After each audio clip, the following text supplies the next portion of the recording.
Ito ang tinig ng buhay, isang palatuntunang nagsasabing si Jesus ang buhay. Kaya kaibigan, siya'y kilalanin at tanggapin sa iyong buhay.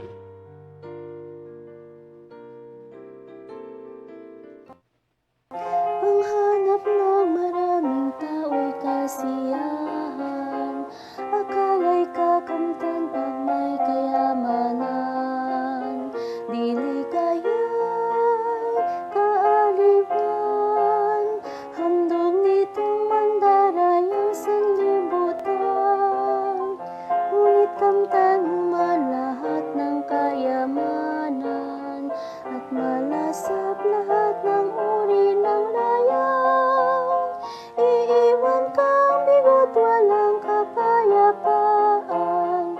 Nandito ang nag-iisang katugunan. Ang programang ito ay hinahatid sa inyo ng Bago Bantay Bible Center. Ako ang inyong kaibigan, Archie Cabukos, na nag-aanyaya na samahan niyo po kami sa pagtuklas ng mga kaalamang buhay pang kalusugan, buhay pang pamilya, at lalong higit sa lahat sa pagtuklas ng buhay sa salita ng ating mahal na Panginoon. Atin pong binabati ang atin pong mga kaibigan na sumusubaybay sa ating pong programa sa loob man o sa labas ng ating bansa. Dalangin po namin na kayo po ay nasa pag-iingat ng ating mahal na Panginoon. Atin pong binabati ang atin pong mga kaibigan na nagla-like sa atin pong Facebook page at nag-share sa atin pong link upang maabot natin ang ating mga kaibigan at mahal sa buhay. Na napakaganda ang atin pong pagtutuklas ng buhay pampamilya. Talagang kung si Kristo sa ating pamilya ay tunay na mayroong kabutihan at kapayapaan at pagmamahalan sa kabila ng mga karanasan natin sa pandemyang ito. Atin pong binabati, sabi po ni Richie Budoy, sabi niya po ay, "Good evening po Pastor Archie Cabukos at happy midweek din po sa lahat, Frisco Church." Sa lahat po ng Frisco Church members. At sabi naman po ni Annaliza David, ito ay sharer. Sabi niya po, isang mapagpalang gabi po sa mga kapatid. So praying po, sabi po ni Sister Annalisa. Sabi naman po ni Anak Clarissa Dumalao, good evening po sa lahat. Happy midweek po. Sabi naman po ni Melo Grace Daya Bael, sabi niya po, magandang gabi po and God bless. At ganoon naman po sa atin pong nag-like sa atin pong page, atin pong titingnan yung nag-like po sa atin page, si Annaliza David at si Emily Tamo. Atin pong binabati si Marilo Conciliado. Ganoon din po si Ana Clarissa Dumalao. At patuloy po tayong bumabati sa atin pong palatuntunan ngayong gabi. Atin pong binabati ang atin pong mga membro sa Bago Bantay Bible Center. At kasama po ang atin pong Mother Church, so lang iba po ang Frisco Seventh-day Adventist Church. Atin pong binabati ang mga elders natin dyan na masisipag, na kahit may pandemya ay patuloy pa rin sa gawain ng ating mahal na Panginoon. Binabati po natin si Elder Bong Dumalaog at kasama ang kanyang asawa na si Clarissa Dumalaog. At hindi pong binabati si Elder Ri Benedicto, kasama po si Sister Ima Benedicto at kasama ang buo niya pong pamilya. Ganun po si Elder Rene Regoso, kasama si Sister Len Regoso at ang buong Regoso family. Atin din pong binabati si Albert Magsalin family, atin pong binabati. Ganun din po si Wally and Shirley de la Cruz, atin pong binabati. Ganun din naman po si Tita Mena Bautista and Bautista family. Daniel and Cyril Magallanes, atin pong binabati. Atin din pong binabati si Richie Budoy at ganoon din po si Janry and Rowena Mercido. Sabi po ni Sister Rowena, sabi niya po ay happy midweek po sa lahat and happy Sabbath po. God bless po. At sabi na po ni Mar and Lydia Huyumpa, sabi niya po ay binabati po natin sila. Ganoon din lang po si Joy Rayos, si Robelin Magallanes, atin din pong binabati si Ruby Torres, si Rowena and Mane Mortel and family. Laura Benawe, atin pong binabati. Ganoon din po si Harold David, atin pong binabati ang David family. Ganoon din po si Charlon and Yvonne Templa, atin pong binabati. At ganoon din po si Rante and Opelia Cabukos, atin pong binabati ang Cabukos family. Regent Tupas, atin din pong binabati ang Tupas family. Si Lovely Sauro and Sauro family, atin pong binabati. Ganoon din po si Maria Zarina, atin pong binabati. Si Arlen Relera, atin pong binabati ang Relera family. Ganoon din po si Aileen Borasca and family. Borasca family, atin pong binabati. Ganoon din po si Ding and si Dang Celosia, atin pong binabati ang Celosia family. Sabi naman po dito ni Lisa Sabaldan Libarnes. Sabi niya po, good evening po. Siya po ay nanonood ngayon. Salamat po kaibigan, na patuloy po kayong pagpapalain ng ating Panginoon sa inyo pong patuloy na pagsubaybay at panunood sa ating programa. Sabi naman po, ating pong binabati si Rosie Papa and Papa family, Angelica Baruga family, Merna Rigoso, atin pong binabati ang kasama ang Rigoso family. Jelly Cañete, atin pong binabati. Ganoon din lang po si Cora Dumalaog. At ganoon lang po si Adrian David. At si Emily Templa Gabales and family.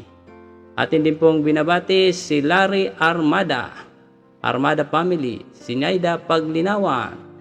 Julieta Bazada.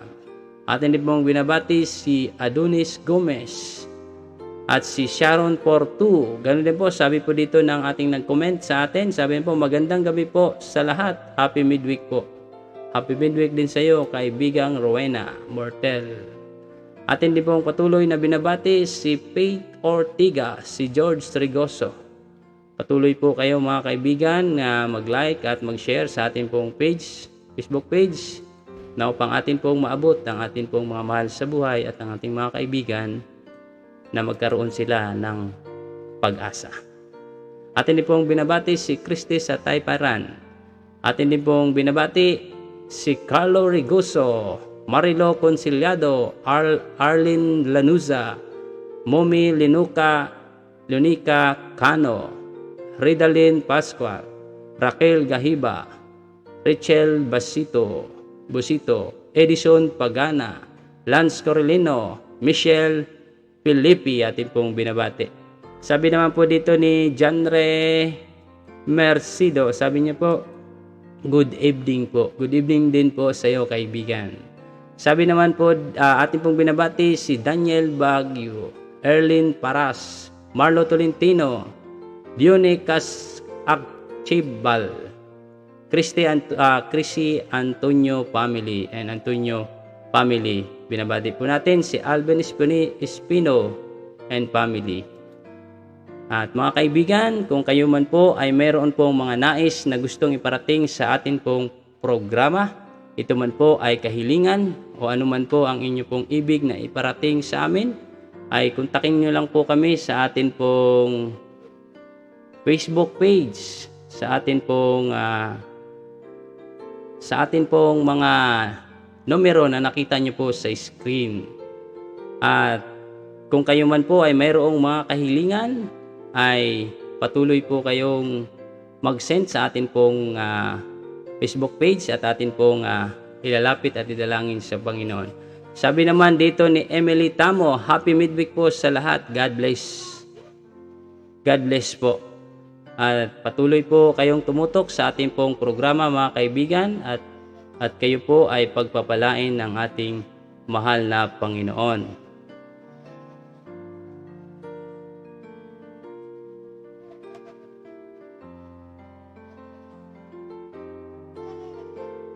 Patuloy po nating binabati ang ating pong mga kaibigan na magla-like at mag-share po sa atin pong programa. So nawa ay patuloy po kayong mag-share at mag-like sa atin pong programa mga kapatid, upang atin pong mabless ang atin pong mga mahal sa buhay.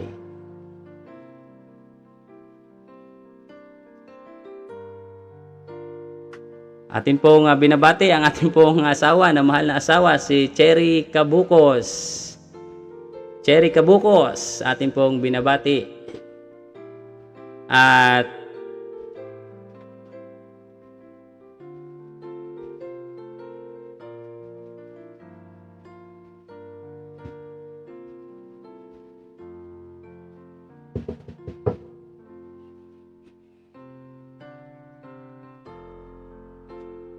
kung kayo naman po mga kaibigan ay mayroong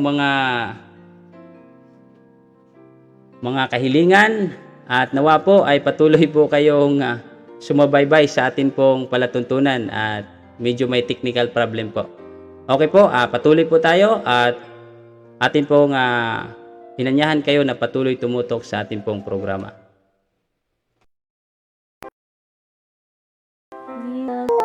Kung kilala mo si Kristo, ligaya ng buhay. Kung siya'y malululos mo, babaguhin ang iyong buhay. Kasiyahan kakamtan, ang naging kay Kristo ay tunay na ligaya ng buhay.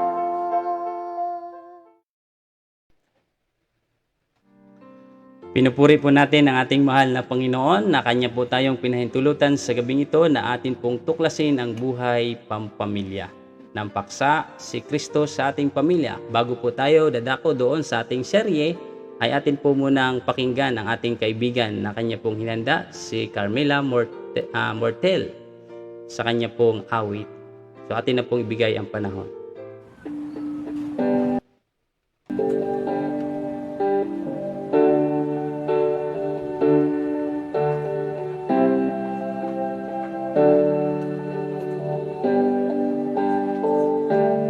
Ang salita mo'y ilawan sa aking mga paa, at liwanag sa aking landas.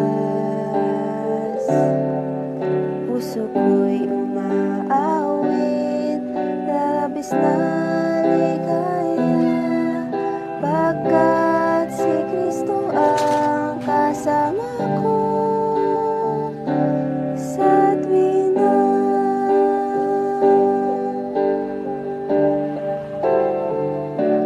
Agos ng tubig sa batis, hampas ng alon sa dagat, pangako mo ay hindi mapapago.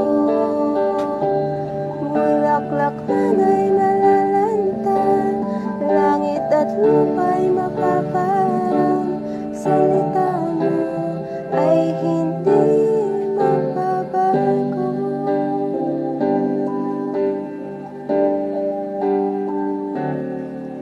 Ang kaligayahan ko'y nasa Panginoon, buong buhay ko'y purihin ang ngalan mo. Nais kong ika'y sundan, kamay ko ay hawakan, upang kamtan ang buhay na walang hanggan.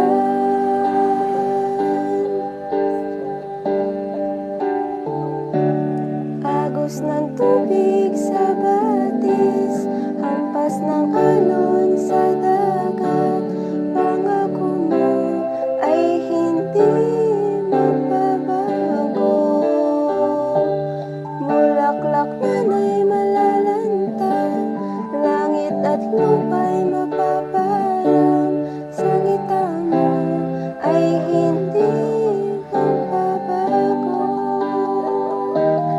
Agos ng tubig sa batis, hampas ng alon sa dagat. Pangako mo ay hindi magbabago. Bulaklak man ay malalanta, langit at lupa'y mapaparang. Salita mo ay hindi magbabago. Salita mo ay hindi magbabago. Salita mo ay hindi magbabago.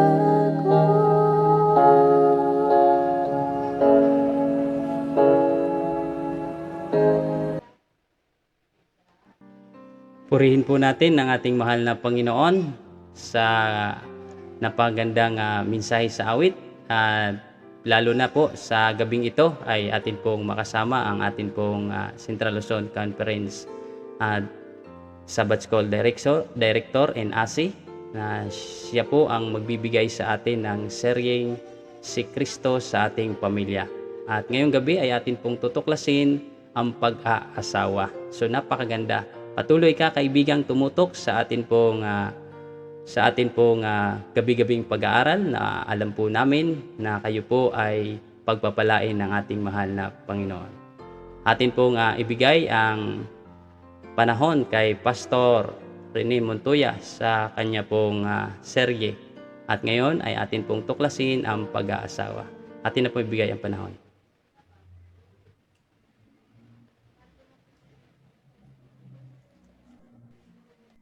Isang mainit na pagbati sa inyong lahat mula sa tanggapan po ng Central Luzon Conference. Maraming salamat sa napakagandang awit na papuri sa Panginoon, at maraming salamat sa pagtutok ninyo sa programang ito. Umasa ako na sa lalong madaling panahon ay madalaw ko po kayo sa inyong lugar. So kumusta po ang ating ginawa sa maghapon? Naway lalo po tayong pinagpala ng ating mahal na Panginoon. At naranasan po natin ang gabay at patnubay at pagpapala ng ating mahal na Panginoon. Samantalang tayo po ay nakikinig ng salita ng Panginoon, enjoy po natin ang gabay at presensya ng Panginoon sa buhay po natin. Ako po'y naniniwala kung nasaan ang presensya ng Panginoon, ay nandoon po ang kapayapaan, nandoon ang kaginawaan, kaligtasan sa buhay po natin. So napaganda po ng ating pag-aaralan ngayong gabing ito. So kung nandiyan po ang inyong mister, itabi ninyo sa inyong tabi. Ayan, kung nandiyan po ang asawang babae, itabi po ninyo sa inyong tabi. At ganoon din po ang inyong mga anak, lalo na ang mga anak ninyo na mag-aasawa. Ayan. So, ito pong pag-aaralan natin ngayon ay tungkol po sa family, tungkol po sa pag-aasawa. So, naway ma-enjoy po ninyo ang ating pong pag-aaral ng salita ng Panginoon ngayong pong oras na ito. Tayo po yumukot manalangin. Mapagpala po namin Ama Diyos na mahabagin sa amin pong pag-aaral ng inyong santong salita. Naway maunawaan po namin ito. Gabay niyo po kami ng Santong Espiritu at panubayan po ng libo-libong anghel upang maunawaan po namin ang pabalita ninyo ngayong umaging ito sa amin. Ito pong lahat ay aming niling sa matamis na pangalan ng aming manunubos na si Jesus. Amen. Ang pag-aasawa ay isang institution na itinatag ng Diyos sa Eden. Ito po ang pundasyon ng pamilya at pundasyon din ng lipunan. Kapag ang isang community ay magulo, asahan mo na ang nasa palibot po niya na mga pamilya, tahanan, ay magulo din. Kapag ang pamilya po natin ay maayos, nagmamahalan, at peaceful po tayo, ang community po natin ay magiging ganun din. Ang pag-aasawa ay mahirap at kasiyasiyahang relasyon. Madalas nating nakakalimutan na ang salitang I do ay pasimula lamang. Sa kabutihang palad, ang Biblia ay maraming nasasabi patungkol sa pag-aasawa mula sa parehong tanawin ng lalaki at babaeng mag-asawa. May tanong po ako sa inyo mga minamahal kong mga kaibigan. Ano ang paraan ng Diyos sa pag-aasawa ng tao? Ang kasagutan po dyan ay mababasa po natin sa Genesis chapter 2 verse 22. At ang tadyang na kinuha ng Panginoong Diyos sa lalaki ay ginawang isang babae at ito'y dinala niya sa lalaki. So, kung ating pong pag-aralan, ang mga lalaki ay kulang ng isang tadyang compare po sa isang babae. So, bakit dito kinuha sa tadyang natin, tayong mga lalaki at ginawang babae? Para mahalin natin ang ating pong kanya-kanyang asawa at para magmahalan po tayo sa isa't isa. So, ang sabi po sa Genesis chapter 2 verse 24, pagkakaisa, ang layunin po ng Diyos sa pag-aasawa. Ano po ang sabi? Kaya't iiwan ng lalaki ang kanyang ama at ang kanyang ina at makikipisan sa kanyang asawa at sila'y magiging isang laman lamang. Ang inyong lingkod ay marami na pong kinasal. Ang magkasintang babae at lalaki ay maglalakad sa altar, bilang dalawa, but after ng benediction, proclamation ng isang ministro, ng isang pastor o ng isang pare, sila po ay magiging isang laman lamang. Sa ating pong mathematics, 1 plus 1 equals 2. Pero sa formula ng kasalan, ng family, 1 plus 1 equals 1. Ang ipinagsama ng Panginoon ay isang laman lamang. Isang laman. So,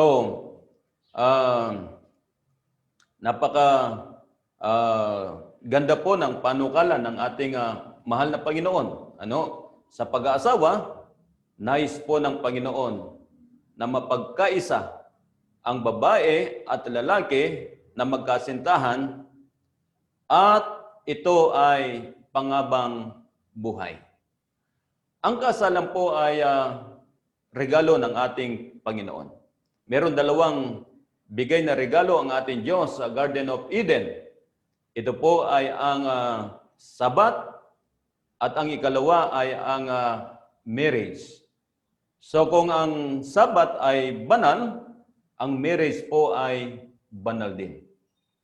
Ang marriage po ay banal din. So, pinalagaan po ito ni Jesus sa 1 chapter 2 verses 1 to 11. Tunay na ang kauna-unahang himala ni Jesus ay nangyari po sa kasalan. Pinapakita lamang niya na marangal ang kasalan bago magsasama ang babae at lalaki. So, yung unang miracle na pinantahan ni Jesus sa kasalan sa Cana, sa Jerusalem, ay nakita ng ating Panginoon, na ang kasalan ay walang alak. Ang alak po noon ay sinusumbuluhan na marangya at talagang pinagandaan ang kasalan. So, nakita ng ating Panginoon na wala pong alak, ubos na. So ang kanyang ginawa ay gumawa po siya ng alak na ang ingredients po nito ay grape juice.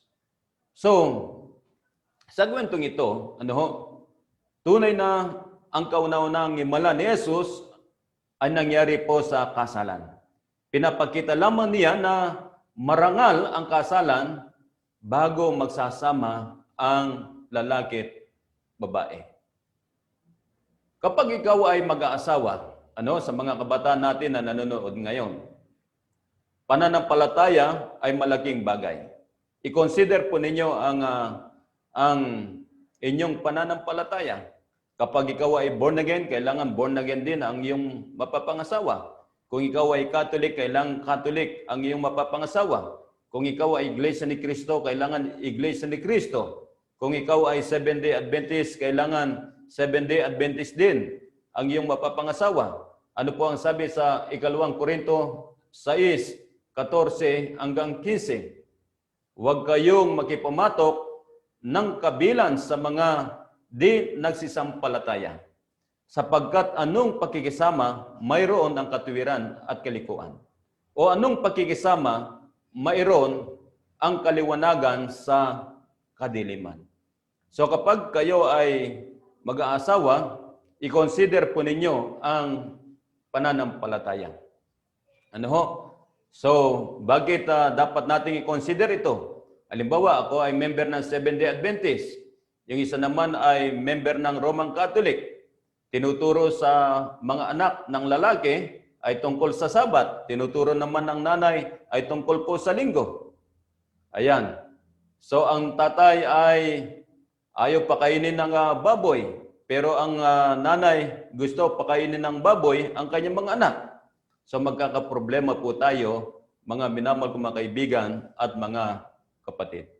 Ang sabi po sa Kawikaan 19 verse 14, bahay at mga kayamanan ay minamana sa mga magulang. Ngunit, ang mabait na asawa ay galing sa Panginoon. So, i-prove po natin na tayo ay galing sa ating mahal na Panginoon.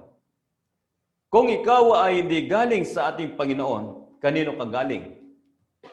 Kung ikaw ay galing sa Panginoon, gawin mo ang best mo para mahalin ang iyong kanya-kanyang asawa. Gawin mo ang best mo para mapaligaya mo ang iyong asawa. Gawin mo ang best mo para gawing mong banal ang iyong asawa, ganun din ang iyong pamilya. So, may tanong po ako sa inyo mga kaibigan ko. Halimbawa, ang isang lalaki ay tumingin sa isang babae, siya ba ay nagkaasala?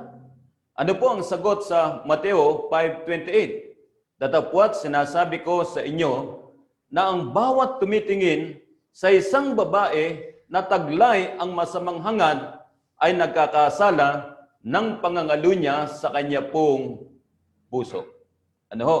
Kung meron na po tayong asawa, dapat nating laging tingnan lamang ang ating kanya-kanyang asawa. Kapag meron pong dumadaan sa kalsada, maganda, ay wag po nating tingnan na mayroong pagnanasa. Kung ikaw ay napatingin lamang na walang pagnanasa, hindi ka nagkakasala. Pero kapag tiningnan mo siya, inuubaran mo ang isang babae, ini-imagine mo ang kanyang ganda, ang kanyang kaseksihan, ikaw ay nagkakasala sa pangangalo niya. Kahit 2 beses, 3 beses na tinitingnan mo siya, walang pagnanasa, hindi ka nagkakasala. Kapag tiningnan mo ang isang babae o ang isang lalaki na mayroong pagnanasa, ikaw po ay nagkakasala. Sa kautusan, sa 10 utos, na huwag kang mangangalo niya. Ano po ang recipe for a healthy family marriage? Ang Seventh-day Adventist, hindi lamang tinuturo ang 10 utos. Hindi lamang tinuturo sa mga membro na maging malusog tayo sa ating pangangatawan. Tinuturo din po ng Seventh-day Adventist na i-priority po natin ang ating pong pamilya. So, ang ating pong pamilya, ay wag ho nating kalimutan na ilapit sa ating mahal na Panginoon. Gano'n man tayo kabisi, ay maglaan po tayo ng time sa ating pong family. So, ang tanong ko po sa inyo ngayon, mga kaibigan ko at mga kapatid, ano ang recipe for a healthy family marriage? Una, make commitment, not experiment. Make commitment, not experiment. Ano ho? So, napakahalaga po sa atin na sa pag-aasawa, yung commitment ay dapat ninyong pangalagaan. Marami po kasi mga kababayan po natin, lalo na ang mga artista. Hindi naman lahat ng mga artista, pero may mga artista na ay mag-live-in muna tayo. Magsama muna tayo sa loob ng 1 taon, 2 taon. Pag hindi tayo nag-enjoy, hindi tayo masaya, maghiwalay tayo. Mga kaibigan ko, ang pag-aasawa ay hindi ganon. Ang pag-aasawa ay hindi ginagawang eksperimento. Ito po ay commitment. Kapag ang commitment mo sa Panginoon, mamahalin ko ang aking asawa ng habang buhay sa hirap at sa ginawa, magtatagal ang inyong relasyon. Kahit na ang iyong asawang lalaki ay nasa abroad, nasa Amerika, nasa Korea, nasa Saudi, pag maganda ang inyong commitment sa isa't isa, tatagal ang inyong pong relasyon. Number 2, spend quality time regularly. Opo, busy tayo sa buhay natin. Merong trabaho ang ating asawang lalaki, merong trabaho ang ating asawang babae. So, araw-araw nagtatrabaho po tayo para sa kinabukasan at pangangailangan ng pamilya. It is a good intention. So, I really congratulate you for that point. Pero, ang pakiusap ko, gaano man kayo kabisi sa inyong buhay, sa inyong hanap buhay, sa inyong business, mag-spend po kayo ng quality time regularly. Pag sinabi po nating quality time, intentional na magde-date po kayo ng inyong kanya-kanyang asawa, punta kayo sa mall, paminsan-minsan bibili po kayo ng inyong mga damit na magkasama kayo mag-asawa, At may mga pagkakataon na hindi lamang ang asawang babae ang naglalaba, tulungan din ang asawang lalaki. At pag namamasyal ang isa sa kanyang kamag-anakan, maganda kung samahan po niya ng kanyang asawa. So spend quality time regularly. Number 3, mga kaibigan ko, ay communicate well. Communicate well. Dito sa lupang ito ay mayroong conflict. Meron pong tampuan. Abang tayo ay nandito sa lupang ito, normal ang nagkakaroon po ng conflict sa mag-asawa. Ang abnormal dito, kung araw-araw, oras-oras, nag-aaway, nagbabangayan, ay hindi maganda ito sa harapan po ng ating mahal na Panginoon. So, kapag kayo ay mayroong tampuan, meron pong konting away, ang sabi po ng Biblia, huwag ninyong hayaan lumubog ang araw na hindi po kayo magkabati. Yung pong bahay, yung bahay na itinayo po natin, nagkakaroon ng anay yan. Pag wala tayong treatment sa anay, darami ang anay. At ilang buwan, ilang taon, masisira at magigiba ang ating pong bahay. Ganon din po sa mag-asawa. Nagkakaroon po ng tampuan, nagkakaroon po ng sigalot, ng away. Hindi ninyo inaayos ito. Masisira ang inyong pong relasyon habang buhay. Kaya communicate well. Communicate well. No? Next, ang pangapat ay affirm frequently. Affirm frequently. Marami na akong kinasal. Ang sabi ko sa mga kinakasal ko, kapag kayo ay mag-asawa na, lagi ninyong sabihin, mahal mo ang iyong asawa. Lagi po ito. Ano? Minsan, nagsasabi ka lang, I love you, kapag nagre-request ka na meron kang bibilhin. Ayan. So, meron akong kinasal, golden wedding anniversary. Ano? Diyan po sa Pampanga. Ang sabi ko sa kanila, kailan po ninyo sinabing mahal mo ang iyong asawa? Aba, hindi ho niya matandaan. Nakalimutan niya kung kailan niya huling sinabing mahal niya ang kanyang asawa. Ang point ko po rito, lagi nating sasabihin, mahal natin ang ating kanya-kanyang asawa. Ano pa? Lagi po nating i-appreciate ang ating kanya-kanyang asawa. Pag nagluto po siya, sabihin po natin, masarap ang niluto mo. Kapag siya ay galing sa trabaho, pawisan siya, pagod siya, Han, napakasipag mo naman, napakabait mo naman. Ano? Wag na wag po ninyong sabihin na, halimbawa, nagluto nga siya ng sinigang.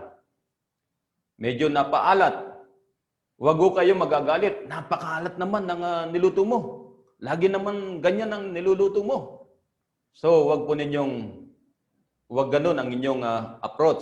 Anong gagawin natin para hindi ho siya magalit? Han, napakasarap ng iyong niluto. Gustong gusto ko ito.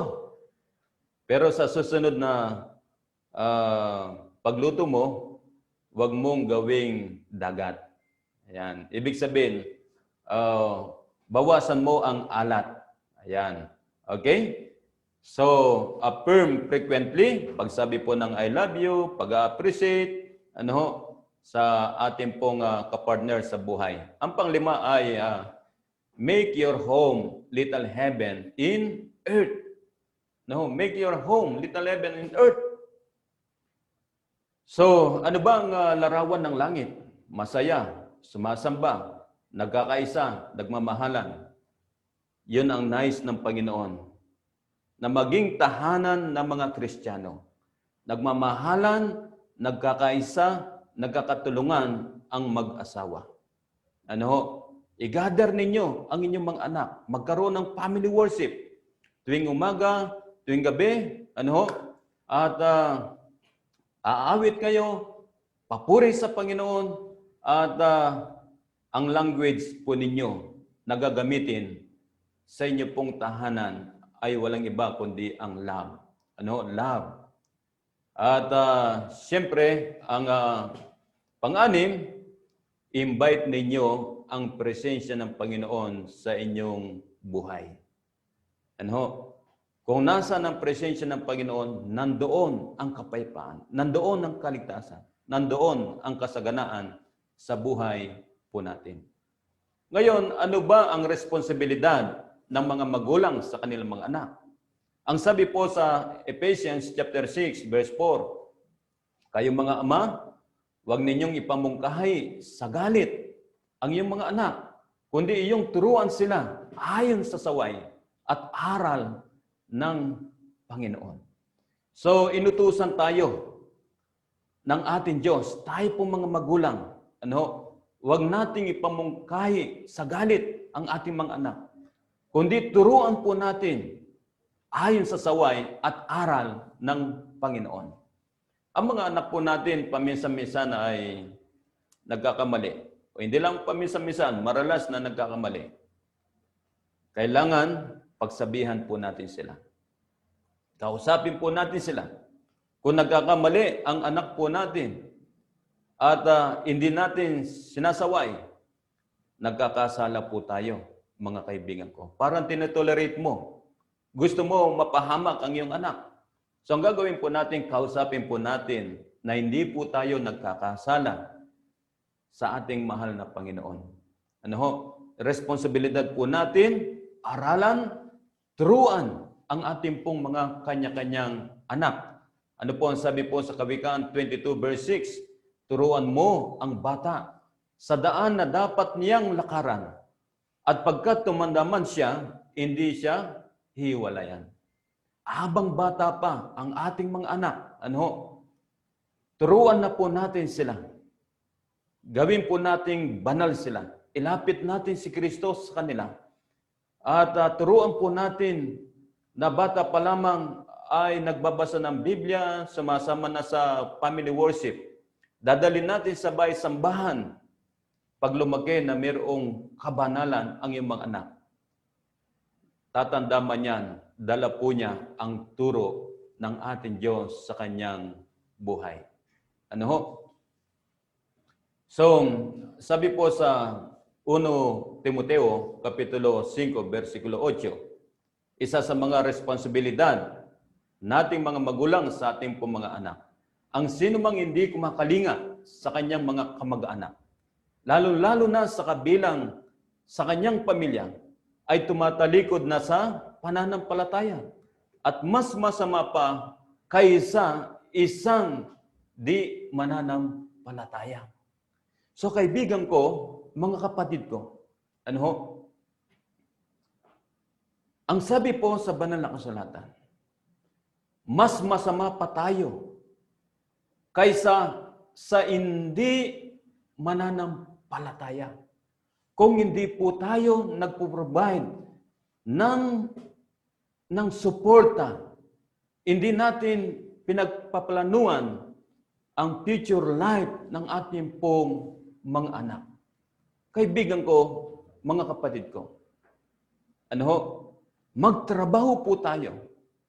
Bigyan po natin ng magandang kinabukasan ang ating pong mga anak. Paaralin po natin sila sa Kristiyanong paaralan. At hanggat maaari, patapusin po natin sila sa kanilang pag-aaral. Habang may lakas po tayo, may pera po tayo, bilan na po natin sila ng lupa.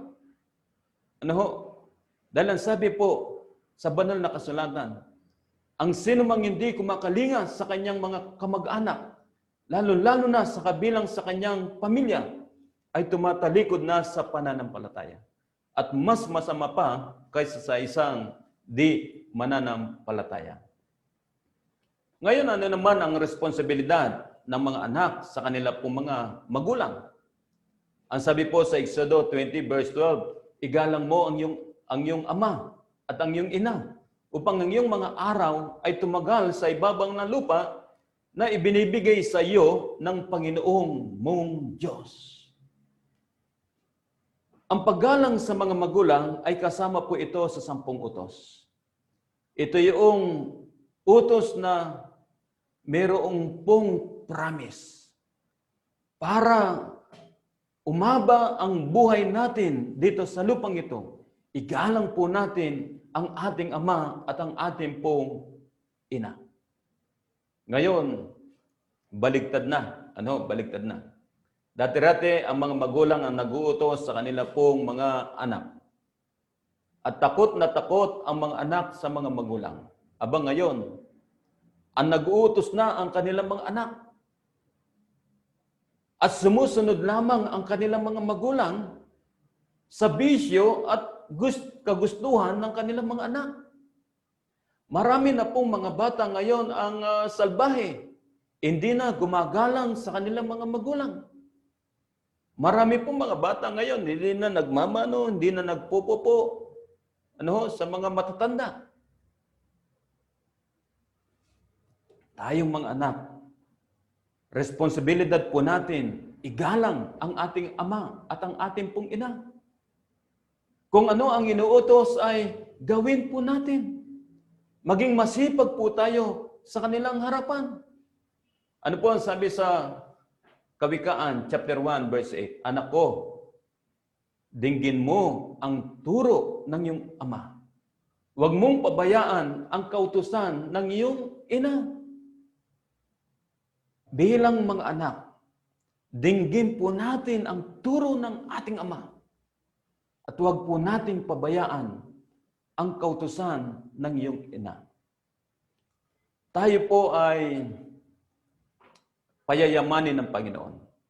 Giginahawa tayo. Hindi tayo magkakaroon ng sakit na malubha kung tayo po'y mapagmahal sa mga magulang. Kung tayo po'y masunurin sa mga matatanda at magalang tayo sa ating pong mga magulang. Ang pakiusap ko po mga minamahal ko mga kabataan, tayo po mga anak, mahalin po natin ang ating pong mga mahal sa buhay. Anyo po lingkod ay 12 years old pa lang ako. That was 1988. Ang nanay ko po ay namatay. Wala na po akong magulang, wala na akong tatay, nanay. Ang pakiusap ko sa mga kabataan po natin ngayon, habang buhay pa ang inyong mga magulang, gawin po ninyo ang best po ninyo. Mahalin ninyo ang inyong mga magulang. Kung dati-rati ay hindi ninyo binibilan ng damit, bilan ninyo ng damit. Kung dati-rati hindi ninyo ihag po ninyo. Dati-rati hindi ninyo ina-appreciate ang inyong mga magulang, i-appreciate ninyo. Dati-rati hindi ninyo dinedate ang mga magulang ninyo, i-date po ninyo. Bigyan ng pasalubong kapag kayo ay nagsweldo. Tatapusin na po natin ang pag-aaral. Ano ho? Ang appeal ko po mga kapatid ko, nais ng Panginoon, ng ating pong pamilyang Kristiyano ay maging modelo po tayo sa community. Gawin po nating little heaven ang ating pong tahanan upang marami pong mga kababayan po natin ma-inspire po sila sa ating pong relasyon, sa ating pong tahanan. Imbitahan po ninyo lagi ang ating Diyos sa inyo pong tahanan upang magtagumpay ang inyo pong pamilya. Pagpalain nawa kayo ng ating mahal na Panginoon. Magandang gabi po sa ating lahat. Maraming salamat po, Pastor Rene Montoya, sa inyo pong napakagandang mensahe na inyo pong ibinahagi sa gabing ito. Talagang na-bless po kami. Sana yung mga kaibigan, nakinabang kayo sa mensahe ng atin pong Panginoon na kanya pong pinahayag sa gabing ito. At mga kaibigan, kung ano man po ang inyo pong nais na iparating sa atin pong programa, ay kung kayo man po ay mayroong mga kahilingan, kung kayo man po ay mayroong mga gustong iparating sa amin, ay makipag-ugnayan lamang po kayo sa atin pong Facebook page at sa mga numerong nakita nyo po sa screen. At atin pong basahin dito ang atin pong mga kaibigan nga nag-comment sa atin pong programa. Sabi ni John Ray Mercedo, Amen. And praise the Lord. Sabi naman ni Malo Tolentino, Happy Midweek po sa inyo, Pastor, at sa lahat ng nanonood ng programa. God bless us all. Sabi naman dito ni Richie Budoy, talagang maganda itong sinabi ni Richie Budoy. Amen po, Pastor, at binigyan ako ng Diyos ng mabait at gwapong asawa. Talaga, ha? Pagpapala talaga yan sa Panginoon sa iyo, Sister Richie Budoy. Talagang pagpapala po yan na binigay ng Diyos sa iyo.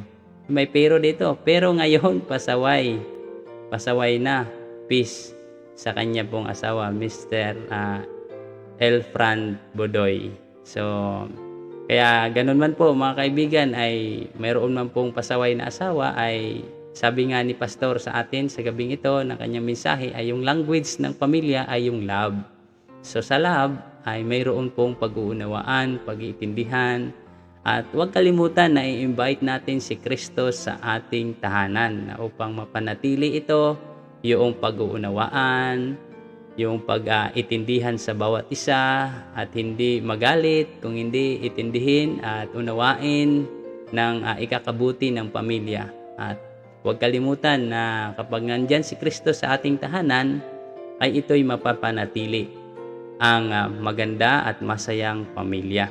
Sabi naman dito ni Sister Cora Dumalaog, Happy Midweek po sa lahat, sabi niya po dito. And then sabi naman po ni Elder Ana Clarissa Dumalaog, sabi niya po, Happy Midweek po nanay, we love you, God bless. So salamat po Nanay Cora, ay kayo po ay nanood sa atin. At sabi naman dito ni Sister Melody Grace Dayabael, Amen po, Pastor Montoya. So talagang na-bless po, Pastor, sa inyo pong mensahe na ipinahayag po ngayong gabi. Nawa yung mga ingredients na yon ay hindi makalimutan ng ating pong mga viewers and sharer at ng ating pong mga kaibigan na ito'y sa tulong ng Panginoon ay kanila po itong igagawin dahil mayroon silang Panginoon na nagpapalakas sa kanila. Sabi naman ni Richie Budoy, bumawi si Richie Budoy, sabi niya po, Amen po, Pastor. So, God bless sa iyo, mga kaibigan, na patuloy po kayong mag-comment sa atin pong comment box. At atin naman pong i-invite, ibinabati natin yung atin pong nagla-like. Yung atin pong nagla-like, si Mark Anthony Dumalaog, si Perly Maniol Dizon, at si John Ray Mercedo, Ruby Torres, Rowena Mercedo, si Liza Sabaldan Libarnes, at si Marilo Consilado, Emily Tamo. So mga kaibigan, ay patuloy po kayong mag-like at mag-share sa ating pong page at sa ating pong palatuntunan upang atin pong maabot ang ating pong mahal sa buhay. Mga kaibigan, ay kami po ay patuloy niyo pong subaybayan sa ating pong gabi-gabing pagtutuklas ng buhay pang pamilya sa seryeng Si Kristo sa ating pamilya. At mga kaibigan, kami po ay kumakatok sa inyo pong puso na sa atin pong community pantry na gagawin po sa susunod sa Sabado, ngayon sa Sabadong paparating. Mayroon na pong nagbigay, praise the Lord po, Talagang gusto talaga ng Panginoon na mayroon tayong second batch ng ating community pantry sa Bagubantay. Na hindi lamang itiit ang ating mapaglingkuran doon, kundi susobra pa ito. Dahil marami po tayong mga kaibigan na nagbigay na at nawa ay patuloy po kaming tumatanggap ng inyo pong mga donasyon, mga kaibigan. At praise the Lord na kayo po ay pinagpala ng Panginoon at makapagbahagi ng inyo pong blessings mula sa Panginoon. At kami naman po, mga kaibigan, ay patuloy na umanyaya sa inyo na patuloy niyo po kaming samahan sa ating pong palatuntunan. At kung kayo naman po, mga kaibigan, ay mayroong kahilingan, ay patuloy po kayong send sa amin ng inyong mga kaibigan upang ito ay ating maidalangin sa Panginoon. Muli, ito ang inyong kaibigan, Archie Cabocos, kasama ang Bagubantay Bible Center members, at umaasa na sa susunod ay muli tayong magtagpo sa ganito pa ring oras. Ito ang sabi ng ating mahal na Panginoon sa Juan Kapitulo 1, versikulo 4, nasa Kanya ang buhay, at ang buhay ang siyang ilawan ng mga tao.